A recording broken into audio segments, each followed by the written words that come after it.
All right, so in this video, we're going to actually do some example odds ratios interpretations with our place kicking data set. So the first thing I'm going to do is actually just go to R, import my data set, and fit my generalized linear model just like we did in the previous note sections. So I'm just going to import my data set here.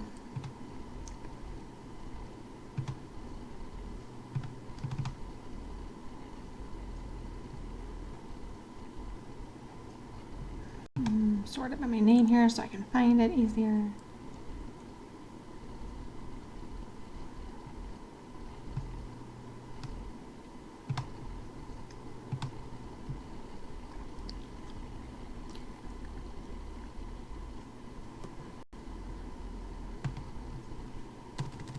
And I'm just going to call this Placekick. All right, so now my data is in. Now, one thing I always have to check, because sometimes R changes how it kind of like it defaultly names things coming in. And I noticed here I called it originally in my code place.kick because that's what I was able to call it then. But now a lot of times when you put a dot coming into R, it puts a underscore there instead.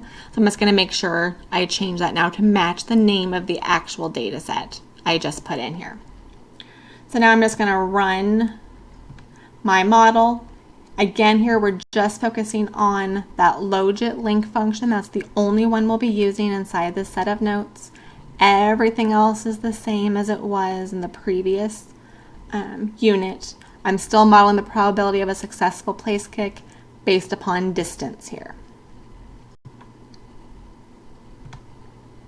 So there's my summary. I'm just going to go back here to my web area so I can kind of circle things as we need to here. So again, everything we see here and below here is also just output that we got. And so just as we had in the previous set of notes, we're mainly focusing on this intercept and distance estimate to help me write out my prediction equation. So I would then just have that my pi hat of x.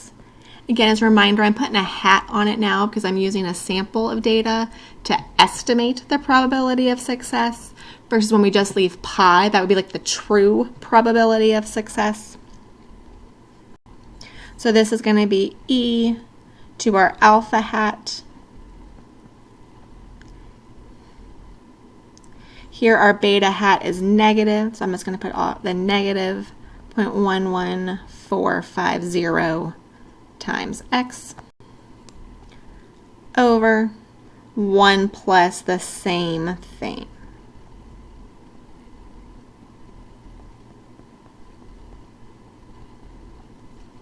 Right, so this is nothing new that we've looked at so far. But now I actually want to do something with odds ratios. So I'm going to first do it if we just assumed that C was equal to 1. Right, so recall going back looking at our formula here. So if C equals 1, my odds is just going to be E raised to the beta. Technically now I'm going to have an estimated odds ratio because we're using again just a sample of data, and this beta is truly a beta hat at this point. So the actual code that I'm doing here, just to make sure symbols are feeling okay, this would be our theta hat, and that's going to be just E raised to the beta hat. And so here I'm just using R to calculate that number for me. So we're just taking the E. Our mod.fit is again where we kind of saved everything, and that coefficient's the second, the 2 will pull off that second element to make sure I get the beta hat and not the alpha hat. My next line of code is just sort of typing it out nicely of what it would look like. So my estimated odds of success in our theta hat are whatever this number is times as large for every 1 yard increase in distance. So let's run this here in R.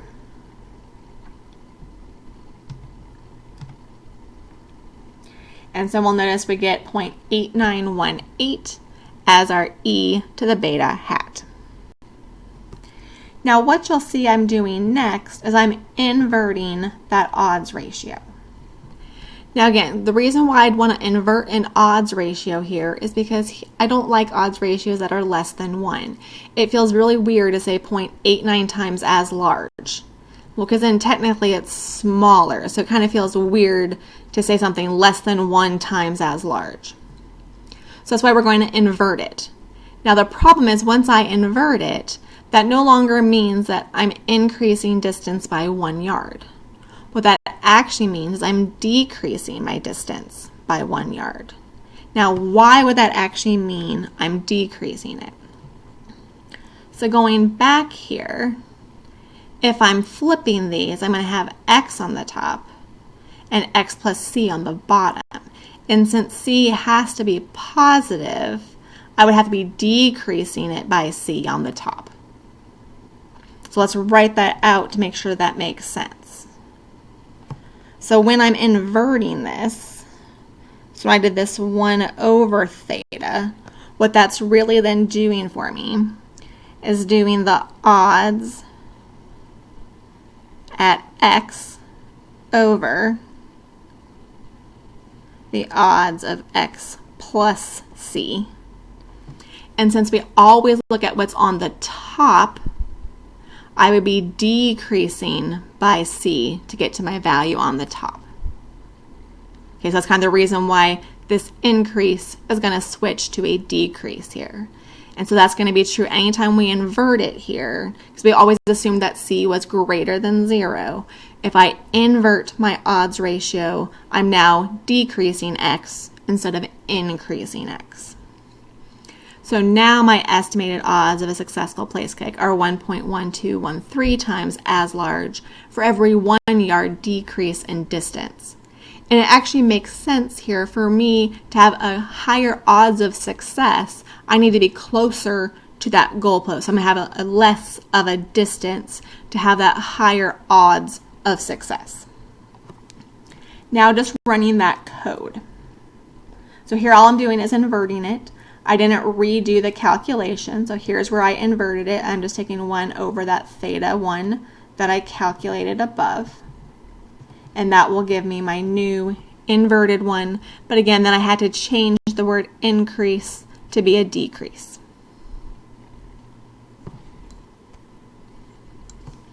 All right, so as discussed a little bit in the previous video, a 1 yard distance maybe is not what I'm most interested in. Probably something we have more interest would be gaining that additional first down. So a first down is 10 additional yards, which would mean I would now be closer by 10 yards. So here, all I'm going to be doing is instead of just the e to the beta hat, I'm taking that beta hat times 10. Because again, remember what my formula looks like. E to the c times beta.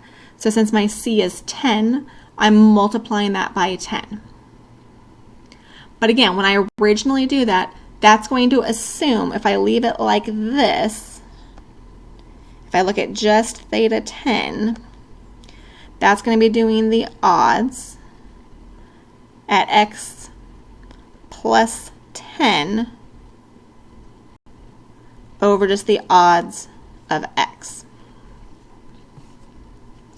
Now what I already know is that when I do that, I'm going to get a number less than 1. Why do I know that? I already saw that with my previous one with when c was 1. So what I already did here, and it's easy to miss if you don't notice it, is I did already invert my odds ratio here. So I'm taking 1 over that theta 10, which then now means I'm making a 10 yard decrease in distance. Because again, once I've done this 1 over theta 10, I've now changed the order that I've divided these in. So this is going to be the odds of x over the odds of x plus c.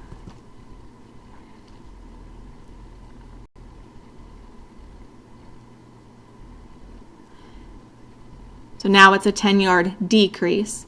And so I can say the estimated odds of a successful place kick are 3.1423 times as large for every 10-yard decrease in distance.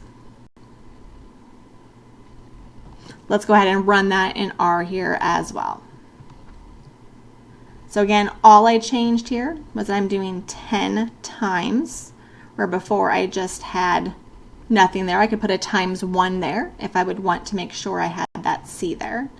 And this time I went ahead and already inverted it since I knew it was going to be less than 1.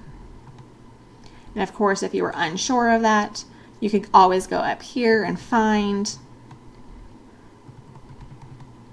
our theta 10. Keep on scrolling. And you would see that it is less than 1, so that's kind of why we would want to invert it. And then spitting it out here with that sentence as well. All right, so a couple things, and then we're going to do this math by hand as well. All right, so again, in the output itself are the actual interpretations. I put them in there for us. Again, why did I invert the odds ratio when I did the interpretation? It was less than 1 originally. So whenever it's less than 1, I'm going to want to invert it. So again, I want those to be greater than 1 when I do my interpretation. So here's sort of our question. So what is gained by getting an additional first down, which is 10 yards, in terms of the odds of a successful place kick? Right, our estimated odds are almost 3 times a little bit more than 3 times as large if I get that extra first down. So is that gaining a lot? What do you think? At some point, I'm probably going to want a confidence interval, not just that estimated odds. And so we will also talk about how to construct a confidence interval for this odds ratio as well. I'm going to skip this next part, and we're going to cover that in the next video, because I want to make sure we can do this part by hand. So I'm going to go ahead and do the calculations by hand for our distance variable.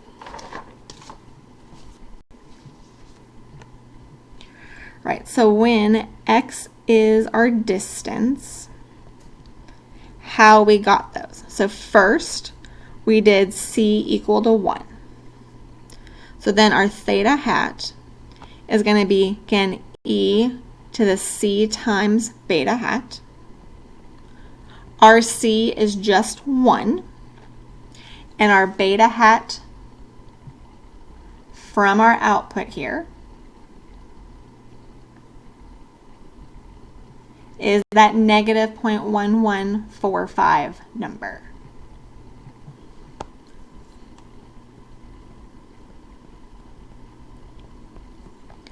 And that's where that 0.8918 came from.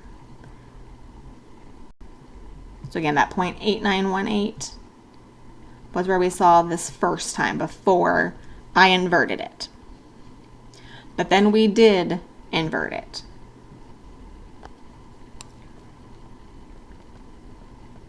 So if we invert it, we're taking 1 over theta hat,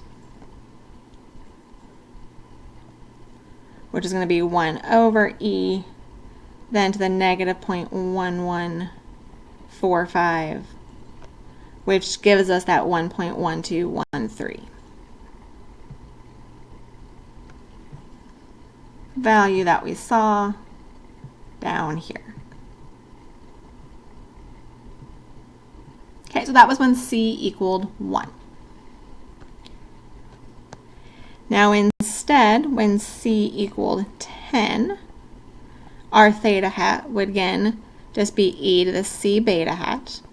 But this time our c is 10, so it's going to be 10 times 0.1145, that negative 0.1145. And that's going to get us 0.3182, which I didn't spit out that number, but that's what this theta 10 was that I stored here in R. Again, though, we inverted it.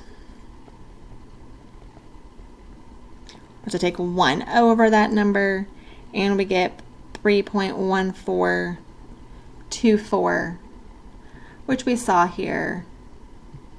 And R mine by hand, not quite as perfect, because I did a little bit of rounding where R did not have to. All right, so that's just what those look like by hand. In the next video, we're going to look at changing our explanatory variable for this example and looking at some new odds ratio interpretations.